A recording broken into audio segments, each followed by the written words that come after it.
Good morning. You're watching CNN News 18 with me, Vandana Sebastian Bawa. The tug of war between actress Kangana Ranaut and the BMC continues in Maharashtra. Let's take a look at some breaking news coming in. The BMC has told the Bombay High Court that actress Kangana Ranaut's claims for 2 crore rupees as compensation for the partial demolition of a Pali Hill property were baseless and bogus. The civic body, which submitted its additional affidavit in response to an amended plea filed by the actor on the September 15th, reiterated that Ranaut had undisputedly carried out substantial unlawful additions and alterations contrary to the sanctioned plan without obtaining proper permission for the same. Those are the details we have. Going across to Herman, who joins us on the phone line for more. Herman, tell us more about the affidavit that has been filed in the court.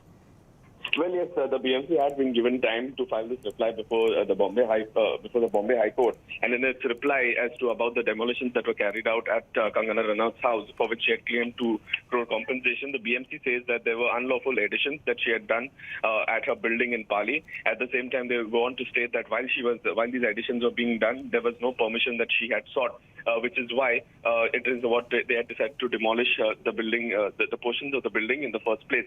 Secondly, they also say that the 2 crore compensation that so far is achieved is baseless. BMC sources also saying that what we're given to understand is that the amount that she has quoted could be much more than the actual price, is what BMC sources are also telling us. But now we do know on the 22nd of September, the order is expected from the Bombay High Court regarding this application, the affidavit that Kangana has filed before the Bombay High Court. Any reaction coming in from Kangana Ranaut's team to the affidavit that the BMC has filed, Herman? Well, Vandana, at this point in time, no, not really, but we're expecting that she would either put out a tweet or a clarification later in the day. But so far, not a word coming in either from Kangana Ranaut or her lawyer, Rizwan Siddiqui. Right. Meanwhile, when are we expecting the court to give the verdict, Herman? Well, 22nd of September is when it's expected that the order will be coming up. Previously, the BMC was asked today to file its reply, which it has done. And much before that, we do know that around 4 days earlier, she had filed an additional affidavit, which is about the compensation of rupees 2 crore. But now with the BMC filing its reply, we do know that Kangana has also given her additional affidavit via online conferencing. And now the final order is slated for the 22nd of September. Right. Kangana Ranaut had also released a couple of documents saying that permission were taken for the restructuring of the building. She'd also released those documents earlier online, Herman. Well, yes, and along with those documents, she had also submitted the same to the Bombay High Court, and therefore the BMC had been given around 4 days to reply to the same. In its reply today, it has clearly said that this is baseless. These are additional work that she had carried out at her premises without seeking any sort of permission from the local BMC authorities, which is what led to a demolition. But apart from that, she's also seeked 2 crore rupees, which the BMC now says is completely baseless. And taking all of that into account, the order is expected on the 22nd of September. All right, let's see what the court decides on the 22nd. Thank you, Herman, for joining us with the latest. Now, a week after China has silence on Corps Commander level talks, top government sources have told CNN News 18 that the meeting is stated to take place in the next 2 to 3 days. India will include an MEA representative in these talks because of China's inconsistencies in the dialogue process. A high-level government meeting was held on Friday to discuss the agenda of the talks and the situation at the border. It was chaired by Defence Minister Rajnath Singh and attended by External Affairs Minister S. Jaishankar, NSA Ajit Doval, CDS General Bipin Rawat and Army Chief Naravane. We'll get you more details on this in just a bit. Remember, China was constantly dilly-dallying, not getting back to India with a date for these talks, but we're given to understand, according to sources, that these talks are now expected to take place in the next 2 to 3 days. It is running slightly after schedule, but India will also include an MEA representative in these talks because of China's inconsistencies in the dialogue process. They've been maintaining one stand in diplomatic talks, another stand in military level talks, which is why these talks will this time around on the Indian side be overseen by an MEA representative. Now, China may be trying to play tricks, but the josh of Indian troops at the LAC is high. Our correspondent Arun Singh is getting us this report from Leh. Take a look.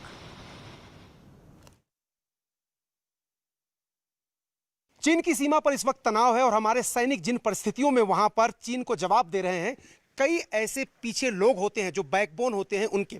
हम इस वक्त बिहार में खड़े हैं और ये जो ऊंट हैं इनकी बड़ी भूमिका आने वाले दिनों में होने वाली है, क्योंकि रिसर्च इन पर पूरा हो चुका है। 17,000 फीट की ऊंचाई तक लगभग 170 किलो वजन ले जाने। अब वो वजन राशन भी हो सकता है, वो हथियार भी हो सकते हैं, और पेट्रोलिंग भी 17,000 फुट की ऊंचाई पर जी बिल्कुल ये चले जाएंगे और वहां पेट्रोलिंग भी करेंगे और सामान भी पहुंचाएंगे। जी बिल्कुल, क्योंकि इस जानवर की खासियत यह है कि ये इसी इलाके का है, और जैसा कि हमने रिसर्च के दौरान पाया कि ये 17,000 की ऊंचाई तक भी बहुत अच्छे से और बहुत उम्दा काम कर सकता है। इसके पैरों की शेप और साइज़ जैसा कि आप देख पा रहे हैं, ये रेतीली ज़मीन में बहुत ही बढ़िया तरीके से चल पाता है और तकरीबन 3 दिन तक बिना पानी के भी रह सकता है। तो परफेक्ट है आर्मी एनिमल के तौर पे यूज़ पे। जिन जिन इलाकों में हम झंस्कार पोनी का इस्तेमाल करके सामान नहीं पहुंचा पा रहे थे, उन जगहों के लिए अब हम इस कैमल को, इस डबल हम कैमल को, 2 कुबड़ वाले कैमल को यूज़ करेंगे। और जो भी सामान हम जैसा भी समझते हैं, चाहे वो फ़ौज का फॉरवर्ड पोस्ट का राशन हो या हथियार एम्यूनिशन हो या और भी कोई सी चीज़ टाइप का साजो सामान हो, गर्म करने के लिए अपने आप को, बुखारियाँ हों, इन सब चीज़ों को तरीके से लोड में बांट के इनके मदद से हम वहाँ तक पहुँचा सकें। हमारा तकरीबन काम इन कैमल्स के ऊपर रिसर्च का पूरा हो चुका है। अब जो हमारा प्रोसीजर है उसके हिसाब से जैसे ही इनका अप्रूवल हमको आ जाता है, तो उसके हिसाब से ये आने वाले 6 महीने के बीच में ये जानवर आगे काम के लिए डिप्लॉय हो सकते हैं। Well, we have my colleague Shreya Dhondiyal and Arunoma joining us on the broadcast. Coming to you first, Shreya, we know that these talks will be vetted by Beijing. So, considering that, what are we expecting the Chinese to bring to the table in the next 2-3 days? You know, what the Chinese will bring to the table is unreasonableness. That's what they'll bring to the table. They are accusing India of salami slicing when they are the ones who do it. They are the ones who are accusing India of ingressing into Chinese territory. They are the ones who are accusing India of firing the first gunshots. And they are the ones who are telling India to vacate its strategic heights in the Chushul subsector. So these are unreasonable demands that they will be getting to the table. The fact is that as and when these core commander level talks happen, we are being given to believe that they could happen on Monday or Tuesday, although the Chinese are yet to commit to a date. You know, the agendas, while the agendas are agreed upon, the fact is that there is disagreement between India and China on that one basic point, Vandana, that one big roadmap block. What is India saying? India is saying restore status quo ante, which means the Chinese have ingressed. All right. We'll try and reconnect to Shreya in just a bit, but going across to Arunoma as well. Arunoma, remember the Chinese are laying fiber optic cables, they're building semi-permanent structures as well. Now, these semi-permanent structures could give them an advantage in dealing with the brutal cold that is, that area deals with. What about the Indian side? How are we equipped to deal with a possible long-standing face-off? See, there's no denying that India was caught off guard. These were settled areas which were never contested by China earlier. So while China had come into our territory with full planning, with full, apparatus at their disposal, India has to play catch up. Okay. Indian troops are getting acclimatized. Forward deployment has happened. We have mashed troop to troop, boot to boot on the ground. So deployment-wise, we are ready. Now, as far as winter preparations are concerned, yes, we started off a little late, but we are getting there very soon. When I was in Ladakh, I could see that the main focus of the entire top level of administrative commanders was to ensure that in time, tents, clothing, shoes, food, even digestive aids like Pudin Hara, that these materials reach forward posts as soon as possible. That is the single-minded focus. So yes, India does realize that China, because it started early and it had already made plans of staying the entire winter there, they have managed to take a step ahead. But India is fast getting there. Plus the advantage that Indian commanders are talking about, that we are used to Siachen. In Siachen, our soldiers live in similar conditions, worse conditions perhaps. They're deployed there. So Indian administrators aware of what it means to be in this kind of condition. Our commanders are aware, our Jawans are aware what it means. We are aware of, what challenges human body faces in terms of frostbite, in terms of hypothermia. And we are using that experience to prepare for the upcoming harsh winters in Ladakh, an experience which perhaps Chinese PLA lacks. They've not really fought a war anytime soon. So India is hoping that our soldiers will have that twin advantage. One, it's a battle-hardened force. Second, we have the experience of Siachen. All right, stay on with us, Arunama. We have reconnected to Shreya. Shreya, you were telling us as to what the Chinese will be bringing to the table, and also to tell us about what the Indian side will be demanding as well. The Indian side is demanding, first of all, I have to just put it out there that the mandate of these co-commander level meetings is very limited. The high-sounding goals of disengagement and de-escalation, while they will be on the table, the immediate concern right now in Eastern Ladakh is going to be to ensure that the situation is stable. Now, for the last 10 days running, the situation in Eastern Ladakh has been stable in the sense that, of course, things are tense because if you have 50,000 men on each side armed to the teeth, ready for war, facing each other, the situation is obviously tense. It is fluid as well. But for the last 10 days, things have been stable in the sense that there has been no fresh provocation, there has been no fresh firing. The Chinese have not made any fresh attempt to move their troops and tanks to try and dislodge Indians from their strategic heights. So the attempt of the co-commander level meeting is going to be to ensure that there is some distance, some buffer that can be made between the two troops, A, and B, that the situation on the ground doesn't escalate from where it is right now. That status quo is maintained because, one shot is fired from one side and this could easily become a shooting match. When it becomes a shooting match, people get killed, blood gets spilled, the situation escalates, goes kinetic, and as the Raksha Mantri said on the floor of the House, युद्ध को शुरू करना हमारे हाथ में होता है लेकिन खत्म करना हमारे हाथ में नहीं होता. So the attempt is going to be कि युद्ध start ना हो. But beyond that, as far as disengagement is concerned, as far as asking China going back to its status quo ante is concerned, as far as de-escalation is concerned, that is going to take time, and that is not going to come after a co-commander level meeting. That is going to come after political level meetings. We have seen 2 political level meetings already that have happened between the 2 Raksha Mantris and between the 2 defense ministers. You will need multiple more political meetings, possibly at a higher level, possibly at the level of Prime Minister Narendra Modi and Xi Jinping, if you want to see the situation at the LAC to be resolved peacefully. So all indications are, Vandana, and I don't think anyone should have a doubt about this in their minds, that the Indian Army is going to be spending a very harsh winter in Eastern Ladakh because the Chinese are not going anywhere. The indication is that the Chinese have only hardened their stand if you look at the sort of statements that are coming out from the Chinese media. And not just will they stay in Eastern Ladakh through the winter, there's a good chance that they could be here till March, April as well. Because if they are not going back, if they are not disengaging, if they are not de-escalating, we are not stepping back either. All right, stay on with us, Shreya. Now, CNN News 18 has accessed details of India's operations on the strategic heights along the LEC on the 29th and the 30th of August. Here's a report on the build-up, the planning and the implementation. Take a look. July 3rd, Prime Minister Modi's surprise visit to Leh. At Nimmu, an interaction with troops stationed on the chilly, rarefied heights for months. And a powerful message that set the stage for a preemptive assault against China in August. वीर भोग्या वसुंधरा यानी वीर अपने शस्त्र की ताकत से ही धरती की मातृभूमि की रक्षा करते हैं.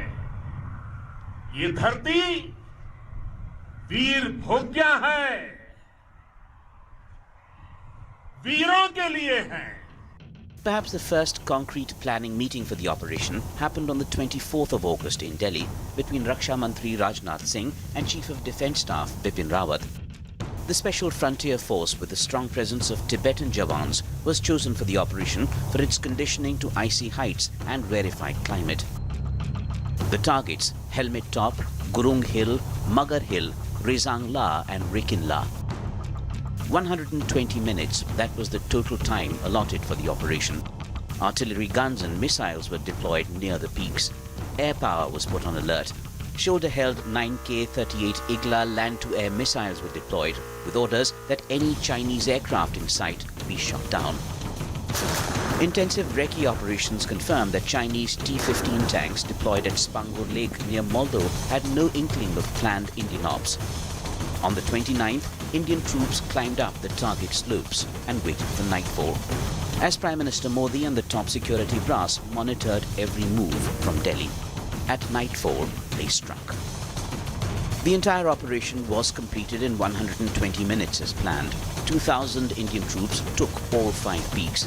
French Milan anti-tank missiles and KARL GUSTAV rockets had been positioned there. Chinese tanks at Mordo below had been rendered ineffective. The Jawans had put India in a position that has had multiple ripples, militarily and diplomatically. Its advantage India a position of strength at the LAC that forces China on the back foot, forcing the bully's tail between its legs. Bureau Report, CNN News 18. Now, the National Investigating Agency has busted a major terror module in Murshidabad in West Bengal and Ernakulam in Kerala.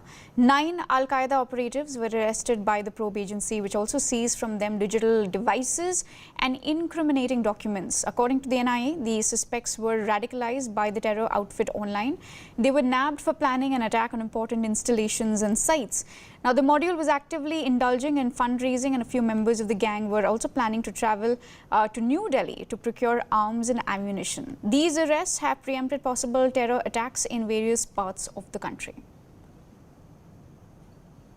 Well, going across to my colleague Arunma, who joins us for more details. Arunma, what else do we know about this terror module? So what we know is that they have been arrested from West Bengal and from Kerala, 6 from West Bengal, 3 from Kerala, that they were getting radicalized online by Pakistan-based Al-Qaeda module. We also know that they were planning to carry out attacks throughout the country, including National Capital Region. NIA claims that some arms and ammunition, also some material which could be put together to create an explosive, that has been recovered. Jihadi literature has been recovered from raids at their premises. Also, the recovery includes digital devices and details of how they were being indoctrinated. All of these recoveries have been made. They will be produced in the court later today, and NIA will seek further custody to try and figure out if there are other people who were involved with this module, what is the level of conspiracy, how far they had managed to reach in executing this plan, and if there are any other masterminds here in India who were guiding them with either money or with logistical arrangements. All right, Arunma, thank you for joining us with all those details. Now, moving on from there, as the net widens in the Sandalwood drug racket, the Central Crime Branch has summoned 2 Kannada television actors and an ex-MLA's son for questioning at its headquarters this morning. Among the 2 actors summoned are ex-Big Boss contestant Santosh Kumar and reality TV host Akul Balaji. Former Congress MLA R.V. Devraj's son Yuvraj is the 3rd person summoned. Yuvraj is a former BBMP corporator as well from the Sudha Managar. Meanwhile, actors Ragini Dwivedi and Sanjana Galrani continue to remain in judicial custody. Ragini Dwivedi's bail plea will be heard today. She was arrested on charges of drug procurement, consumption and peddling as well. We'll get you more details on this in just a bit, but investigations continue into the Sandalwood drug racket, with today the Central Crime Branch summoning 2 Kannada television actors as well as an ex-MLA's son for questioning. The questioning session was scheduled at 10 a.m. and should have begun already. The people who are summoned are ex-Big Boss contestant Santosh Kumar as well as reality TV host Akul Balaji. Former Congress MLA's son Yuvraj has also been summoned as well. Meanwhile, Ragini Dwivedi's bail plea will be heard today. Remember, she was arrested on charges of drug peddling. She and fellow actress Sanjana Galrani continue to remain in judicial custody. Remember, they were the 2 most high-profile names who had come under scrutiny and were arrested after links emerged between them and this drug peddling racket. Meanwhile, the Central Crime Branch has been continuously investigating links that have emerged. Remember, various political links have emerged as well. A number of drug peddlers have been arrested so far. Key players are being questioned, with today at least 3 people summoned for questioning at the headquarters of the Central Crime Branch. Remember, these 3 include 2 Kannada television actors as well as 1 former MLA's son. The Sandalwood drug racket has also led to a war of words between the BJP and the Congress, with both parties accusing the other of having links to this entire scandal. Go across to my colleague Stacey for more details. Stacey, the questioning session of the two Kannada television actors as well as the former Congress MLA's son was scheduled at 10 a.m. Have they reached the Central Crime Branch? Has the questioning session begun? What else can you tell us? Yes, absolutely. All three of them are right now currently in the CCB office of the first floor here in Bengaluru. In fact, it was Yuvraj RD who reached almost an hour early and was already there before the officials itself. But yes, right now the line of questioning is underway, all of them being questioned separately at this point. We also did hear of Santosh Kumar when he did enter. He said that he was in know of at least one of the accused, that is Webber Chen. He was somebody that he had got to know 5 years ago, and that's how he knew, but doesn't have any other details about him, just got to know him as an acquaintance, is what he even told the media persons waiting outside. Now we'll have to wait and see how long this questioning does, how long it takes and what other revelations come out through this, and whether there'll be further more actors or politicians whose names will come out through this interrogation. Now, remember, all three of them are, two of them are television actors, not sandalwood actors, like how we can see in the past, with the start of Ragini Dwivedi as well as Sanjana, both of them being sandalwood actors, as well as Digant and Anjita, they were questioned on 16th of September. So whether there is a bigger nexus, this also involves television stars. That is something that is going to be looked into. All of their call data records, we are being told, are going to be asked for. In fact, even their WhatsApp chats with the various persons are going to be looked into. And that's the evidence that the CCB at this point is going to really crack into. So yes, their question is underway. And perhaps by the end of this, we might have more names tumble out of the lot. All right, so more names expected to be roped into this scam. Thank you, Stacey, for joining us with those details. Now, staying with news from Karnataka, where COVID jizya or a COVID fee is being levied by private schools in Bengaluru as students return to the classroom. Schools say that the cost of sanitizing and implementing distancing norms is high, and it will be shifted to parents for the coming academic session. Stacey Pereira with this report.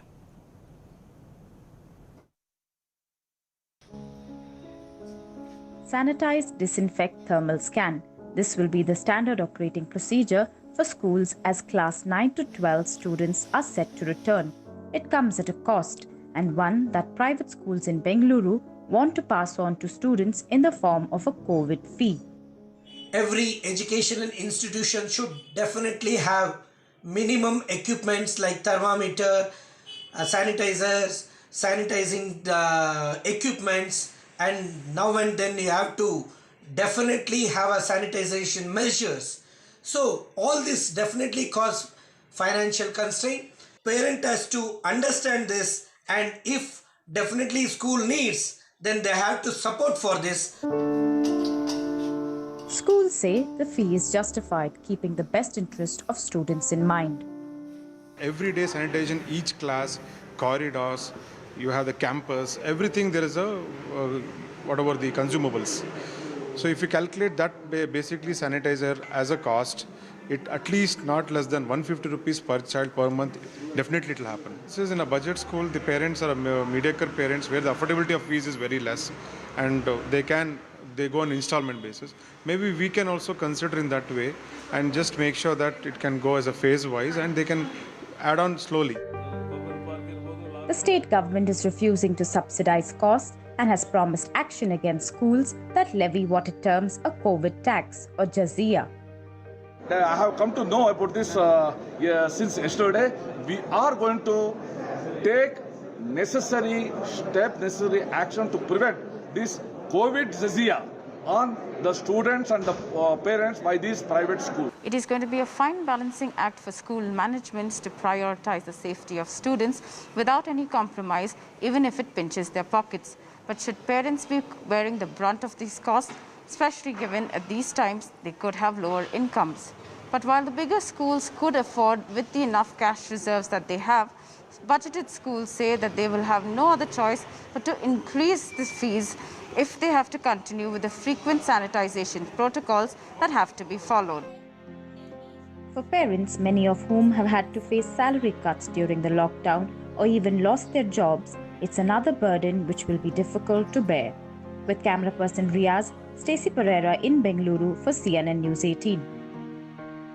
Now, after India banned 220